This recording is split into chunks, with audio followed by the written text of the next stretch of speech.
Hi, welcome to What's Happening Coral Gables, and a very special What's Happening Coral Gables. I am David Alvarez, and we are here talking about St. Patrick's Day. Now, that's coming up on March 17th, and the biggest thing happening that day in the city, of course, is the John Martin's St. Patrick's Day Festival.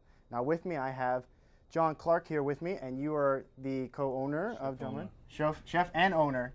And so, first of all, I mean, John Martin's such a staple in the city. Can you tell me a little bit, how did that get started? Well, myself and Martin Lynch, who are partners there, we've been friends all our life. We're from the same neighbourhood back in Ireland. And I came to Miami in 1984, and I was banquet chef at the Pavilion now, which is now the Intercontinental Hotel. And I was at the Biltmore, and some place in between that, we've been talking about opening an Irish place. Anyway, in '89 we opened John Martin's in Coral Gables on Miracle Mile, and we're now in our 21st year. And so it's a long time in that business. And when did the festival start? The festival started on 20 years ago. The second year we started doing it in the old car park behind John Martin's, and then when they built a multi-story there, we got moved to the street, or we moved to the street on Salcedo and Aragon, and we've been operating there for the last 4 or 5 years, and so far it's been going very well. Oh, I would say so. It's a big success. And when you first opened up the restaurant, obviously, you know, you have traditional Irish dishes and stuff like that. Now, when people think of Coral Gables, they might not necessarily think of Irish. So when you guys opened this, were you worried, or did you know that there was going to be, people were going to come? Well, you know, you'll find an Irish pub in a lot of places in the world these days, and we were the original, and we're still the only authentic Irish pub owned and operated in probably Miami. And we knew that people would come. You know, we had when we came there first, they weren't allowed to serve a drink across the bar. The rules changed in the Gables, and we were the first place we could sit at the stool and sit at a bar and order a pint of beer. Oh wow! And you know, a lot of things have changed in the Gables since then, but you know, you just have to go with the flow. Yeah, no, of course, and you know, you guys stuck with it, and now look where you are now. And now, when it comes to the festival, like you said, it's been going on for 4 or 5 years. Yeah. The actual festival's been 20 years, yeah. 20 years. So, what? The street festival about 5 years. Yeah. The street festival outside, which I'm sure everyone is familiar with it. I mean, I attend it, and it's a lot of people show up. So, what are some of the things that we can find? I mean, first off, there's going to be 3 bands. 3 bands, yeah. We start off with Paddy Kelligan at 5 o'clock playing Irish contemporary music. Then we have what's the band called? The Hard Liquor Band. The Hard Liquor Band. They're a rock and roll band. They're very good, very popular in Miami. They play the middle section, and then we have a U2 tribute band who come on at 9 o'clock till closing. Very nice. And so you have a lot of different options there, and they're playing all through the night. All night, yeah. And one of the other big things, obviously, is the food. Now, what kind of, this is only a sample. This is a sample of the food, but this is the food we've been serving. Some of the food we've been serving, we will serve on St. Patrick's Day, and that we serve all the time in John Martin's. And you know, St. Patrick's Day is synonymous with corned beef and cabbage. So this is our display of corned beef and cabbage. We have with dumplings and a parsley sauce that we make to pour over that. And that is very popular on St. Patrick's Day. But we also serve a lot of like bangers and mash, shepherd's pie, which we got here today. And bangers and mash, I asked you actually earlier, what is bangers and mash? Well, bangers and mash, anyone that lives around Europe knows that it's sausage and pork sausage and mashed potatoes with onion gravy. So we give it its home name. So I'm sure some people have to ask what's bangers and mash like you. But that's it. This is the food we serve inside, and then outside we serve like snack food, like fish and chips. We serve burgers. We serve chicken tenders, food like that. Stuff that's outside, easy to eat. Sausage sandwiches, hot dogs. Yeah, because you can't do this type of food outside. Now, for the traditional food, like you just explained a little bit like this, there's no way to eat this. It's just you just go at it. You go at it. Yeah, that's it. And where, if there is, I mean, is there a history to why this is a traditional meal? Well, is it just what was available at the time? Well, a lot of things go back to years past when people didn't have refrigeration, so they pickled a lot of food, and this is like pickled beef.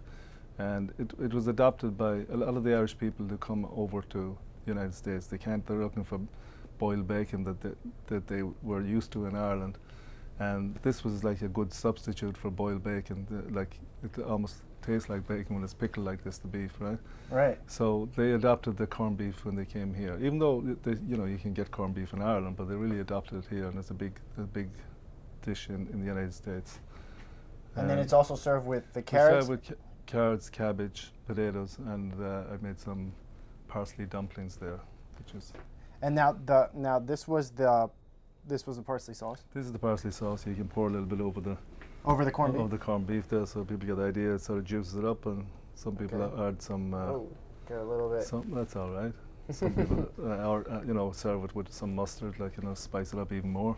So with mustard also. Yeah, a little kick. Yeah. Okay, and this is really smelling really good right now. Of course, this won't be the portion you'll get on St. Patrick's Day, please. Right. Don't come and expect to get this that. is just for us. This is just for special people. And now here we have the shepherd's pie. Here we have the shepherd's pie, and that's not the portion you get on St. Patrick's Day either. No, you were explaining to me earlier what is in here, and it just blew my mind. I had no idea how hearty this pie is. Yeah. Now, what is in here? Well, the first thing people say shepherd's pie is a lamb in it, and maybe originally there was lamb at one time. Maybe there was more lambs than cows back in the days, but it's traditionally made now with beef, with ground beef. So it's ground beef with herbs, onions, carrots, celery chopped up, cooked together with some peas, with some tomato sauce, and then when that cools down, we line a pan like this. Then we put a layer of mashed potatoes and cheese on top. Oh wow! And in fact, the cheese is not part of this. This should be called actually cottage pie. The cottage being the thatch of the cottage on top. But everyone got used to used to it as shepherd's pie. Yeah. With cheese on it, because if I say it's cottage pie, they say no, that's shepherd's pie. So I just might as well call it shepherd's pie. We had that with a few things on the menu, that people thought it should be something else when it was not really, like lamb stew and stuff like that.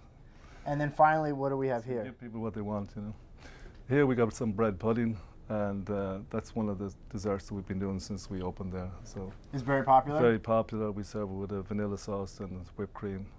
This is like the sauce anglaise vanilla sauce that we pour over. You could just pour over there. Pour over that, or on the side of the plate. That goes with an accompaniment for that. So this is obviously, like we said, a very small sample, and this will fill you up. This is good food for St. Patrick's Day if you're going to drink a few beers. Yeah. Now, will you be at the festival?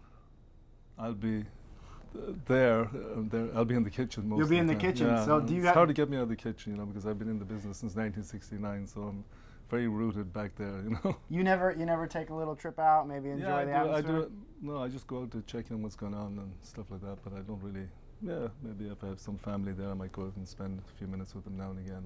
Good. Like that. Good. No, you need to. You need to see, what you guys have created, and obviously you've created this thing, especially for the city, that it's such a big event that people look forward to, and I'm sure they want to come up and just shake your hand, say thank you for giving us a day to just. Yeah, we're very happy with the city of Coral Gables. Like they help us a lot, and a lot of people that we've known over the years, and it's nice to see them year after year showing up and supporting us. And they will keep coming out. And again, the festival is going to be on March 17th, and it starts at 5 o'clock. 5 o'clock, but inside we open at 11:30. Oh, perfect. So if you work near the mile, work anywhere, just come in for lunch. Come in for lunch, come in and stay all day if you want to, and then the outside starts at 5 o'clock. Okay, and it's going to be on Salcedo. On Salcedo and Aragon. Salcedo and Aragon. You can't miss it. There's going to be a lot of people out there. Hopefully, yes. There have been so far, touch wood. Right. Hopefully this year will be no different. Hopefully it won't rain. Yeah, no, we have to pray for no rain, but it's always a great event, and everyone's appreciative. And I want to thank you for coming out. Oh, thank you for having me. Showing us all this great food, and make sure you guys go out to the St. Patrick's Day Festival. It's such a great tradition here in the city, and it's going to continue. And trust me, you will have fun. It's just great. It's great for the whole family. It's great for everybody. It's a very safe place because we have a lot of police, a lot of security there. We've never had an incident either inside or outside in 21 years. So, if your daughter or your sons are going there, don't be afraid. They're going to be safe. But you can, even bring your kids inside.